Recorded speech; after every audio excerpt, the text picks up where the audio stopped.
Hey, Doug Walker here. I just saw Us, and this is my spoiler-free review of it.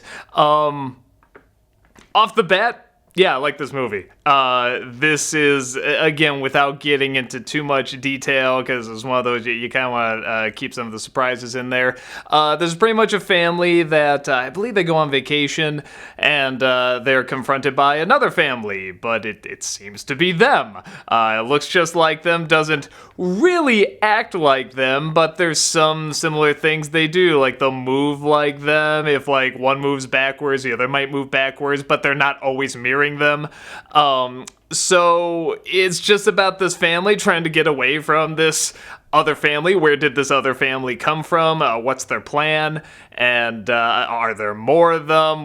How many of them are there, if there are? And it's just kind of working around that. This is, of course, by Jordan Peele, who did Get Out, and my first big concern going into this was that this was going to be a little too much repeat, because I saw the trailer, and it didn't look bad, but I was kind of like, alright, this kind of looks like another thing with kind of identity, and, you know, there's another you, or you know, similar ideas, not like a direct ripoff, but I was kind of like, oh, is this always going to be the thing? And it's, for the most part, not. It kind of does stuff a little differently, and a big part of that, honestly, is probably the comedy. There is comedy in this, but in Get Out, where I thought the comedy worked best when it came from just the situation itself, not really the one-liners.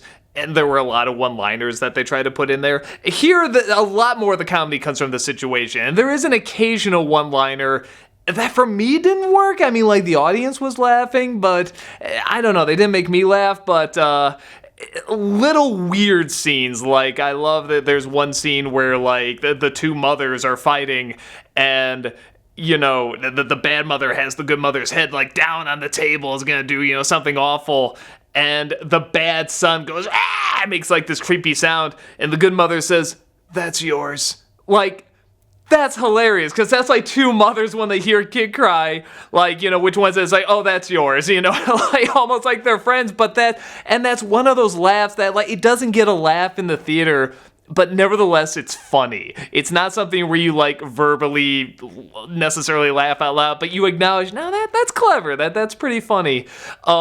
There's another great one, I think it's a very subtle joke, where in the opening, they have a hall of mirrors, which immediately, a Jordan Peele movie, how can you not think to the Hall of Mirrors sketch? When I saw that, I'm just like biting my tongue, like how, I just keep expecting to see him, they're like, oh, which one could I be? But anyway, but the name of like the maze, the Hall of Mirrors, is something like, what is it? It's like, some sort of like, kind of racist Native American, like it was a shaman forest or something like that, has the big, you know, headdress and stuff like that, and then the person goes back years later and now it's Merlin's forest, and again, you just know what happened, because it took place in the 80s and then it's years later, and it's just like, oh, that became on PC, you know? So little touches like that I think are funny, and those were moments that the audience didn't laugh at. They laughed a little bit more at like just the traditional one-liners that I didn't laugh at. So that already shows me there's kind of enough variety here for the humor. Where it's also kind of different from Get Out, it's strange, because I'm saying to myself, I like this film more than Get Out, but I kind of rather watch Get Out a little more, and I was asking myself why. And I think what it came down to is that the acting in this movie is very good. All the actors are great, and you believe them when they're alone. When they have to interact as a family, I never bought them as a family.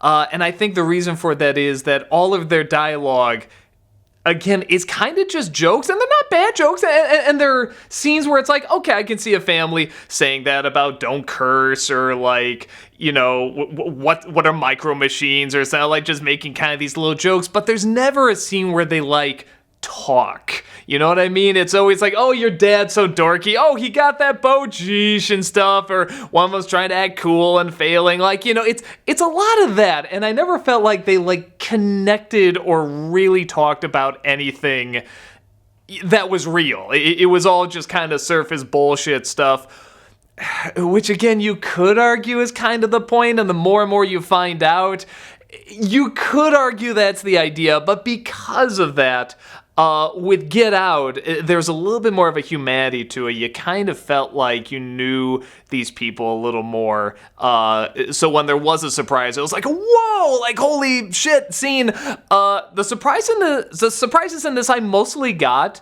but they're still good and they're clever and they lead to kind of a nice commentary that. Another reason I like this one a little bit more in Get Out is with Get Out, it's like, okay, they're doing this one thing.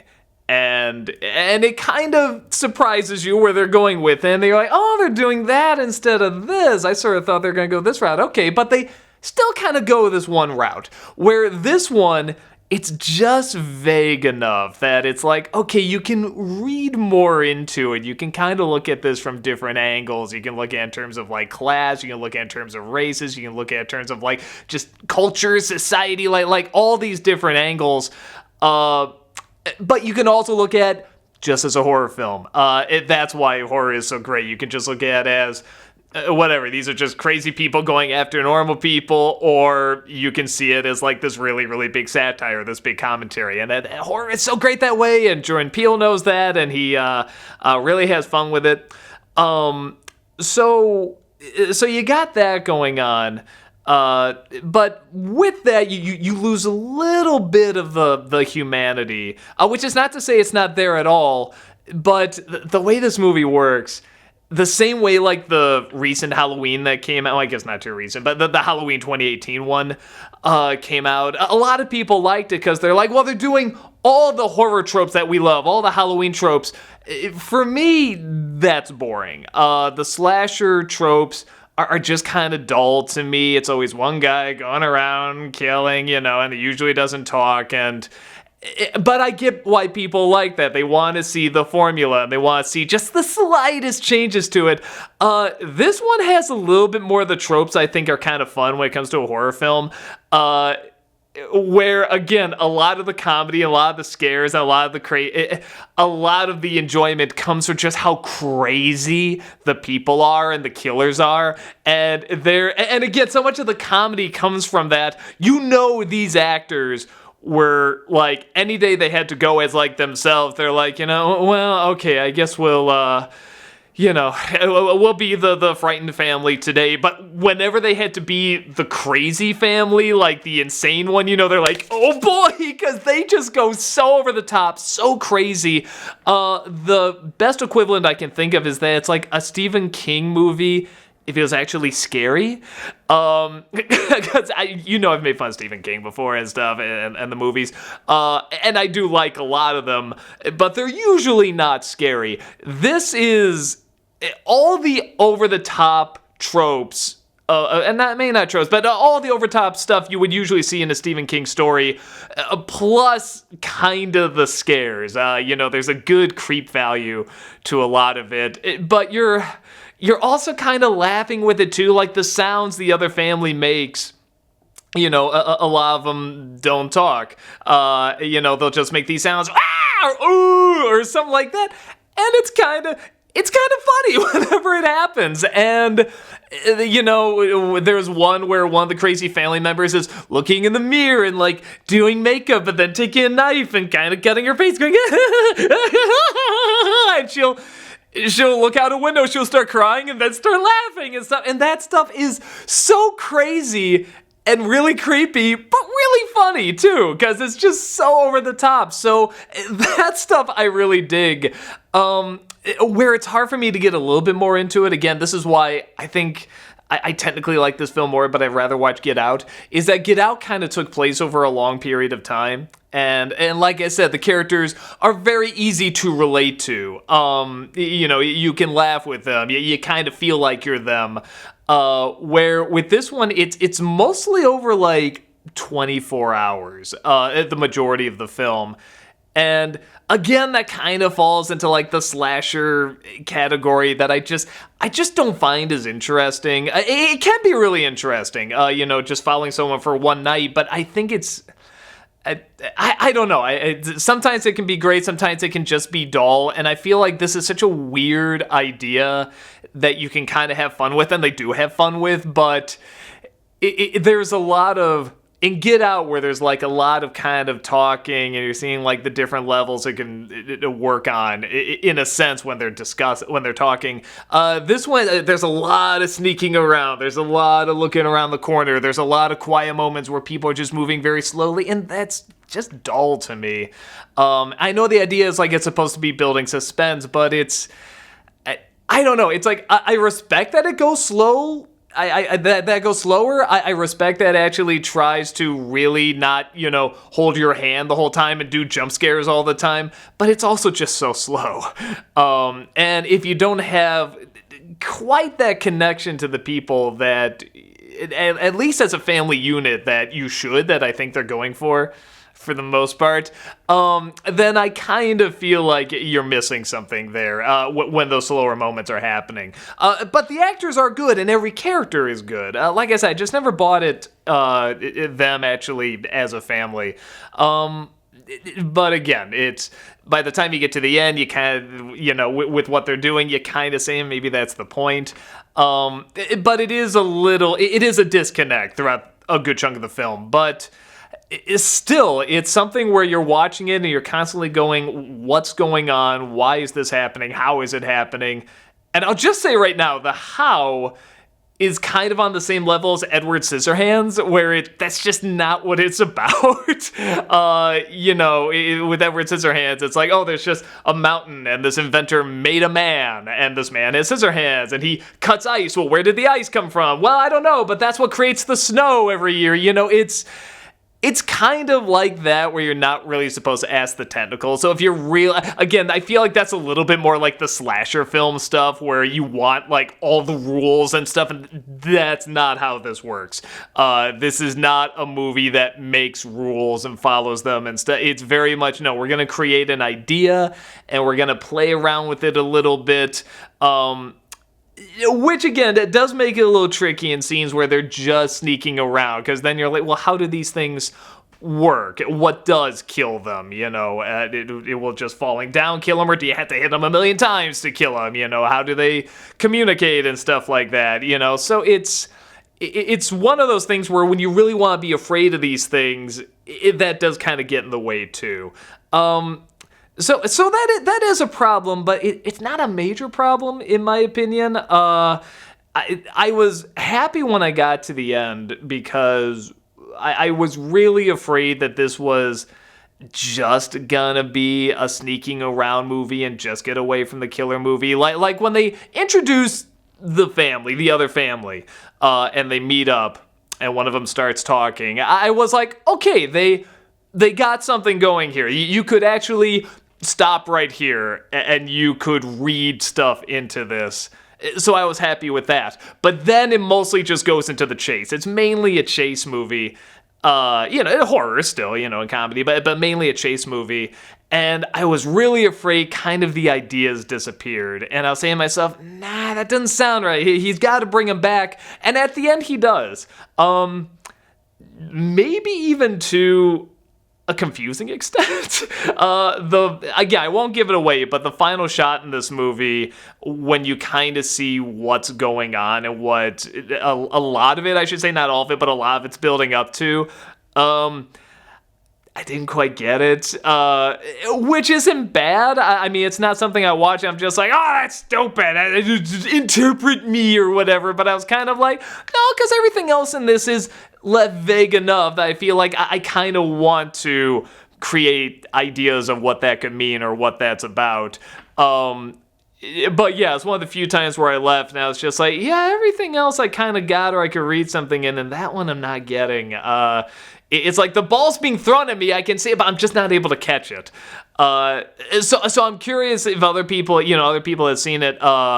Obviously, if you can go in the comments, there's going to be spoilers there and stuff. But, like what your take on that was, because I wasn't sure. it just seemed odd. It seemed very odd. And I know it's even kind of being set up earlier, but it just seemed weird. I really didn't fully get it. Maybe just to show how large it was? I don't know. But still, this is, it's a chase movie that's mainly a horror film, has a lot of elements of comedy. The comedy works best when it comes from the situation, not as much kind of the zingers. A lot of the zingers, actually, a lot of them did get big laughs, but I didn't laugh too hard at them. But that's me being snobby. So, yeah, I do recommend this film. There are elements of Get Out, but it's not quite Get Out. It really is something a little different. Where in the first one, that's, kind of the horror film where somebody's trapped in a place and you're trying to figure out what's going on. This one is very much, it's over the course of about 24 hours and it's a chase and it's a lot of sneaking around and stuff like that. That's kind of the main idea behind this one. And both of them, not surprisingly, have like a lot of commentary, a lot of subtext to it. And I like the subtext of this one a lot more. I like the ideas of this one a lot more. If you told me the story of both of them, I'd just be like, man, that us, I like that one. But there is a hint more of a disconnect than there was in Get Out. I could definitely relate to the people in Get Out a lot more. But again, that's kind of the tricky part of this movie, is that when you get to the end, it's like, okay, then maybe that was intentional, but while you're watching it does create a disconnect, and that makes it a little trickier. So yeah, I definitely say check it out. I'm curious if this has, it probably does have rewatch ability to it. I don't know how many people are going to catch on to what's going on. I caught on to one major element that was going on pretty early on. But everything else in terms of what was the big scheme, what was like, I didn't know. So I think for the most part, this is going to have people coming back to want to watch it again. I don't know if it's going to be as much as Get Out, because Get Out was legit, like, kind of fun. You were being scared and laughing at the same time, where this one's it's loud, but you have to wait through a lot of quiet parts of sneaking and all that stuff to get to the loud parts. But people like that too. They like the quiet place. They like a lot of these, slasher films and thrillers. So I think it'll do okay. I think people are mostly gonna like this film. The last shot might throw them off a bit. Like this, when it was done, people were having fun throughout most of the film, but there wasn't like an applause moment at the end. People were just kind of like, huh, which is okay. Get Out was the big whoa, that's the movie you want to applaud at the end. And this one, I think, just want people walking away kind of thinking like, huh, okay, so when that happened, could that be this? Or maybe that's kind of tying into what this was. Like it's one of those movies, and I think that's all right, because I don't want just the exact same thing after Get Out. I don't really know if anyone does. If they did, they just make Get Out 2. And even then, we wouldn't really want Get Out 2. We would want something different. So I dug it. I really thought it was a pretty cool movie. And I think there's a lot there. There's a lot to kind of open up and analyze, but you can also just see it as straightforward horror film too. You can definitely go in just to bring a date, watch, and go, that kind of stuff. So I definitely say check it out. I think it was really cool, and I'll just see you at the next review. Take care.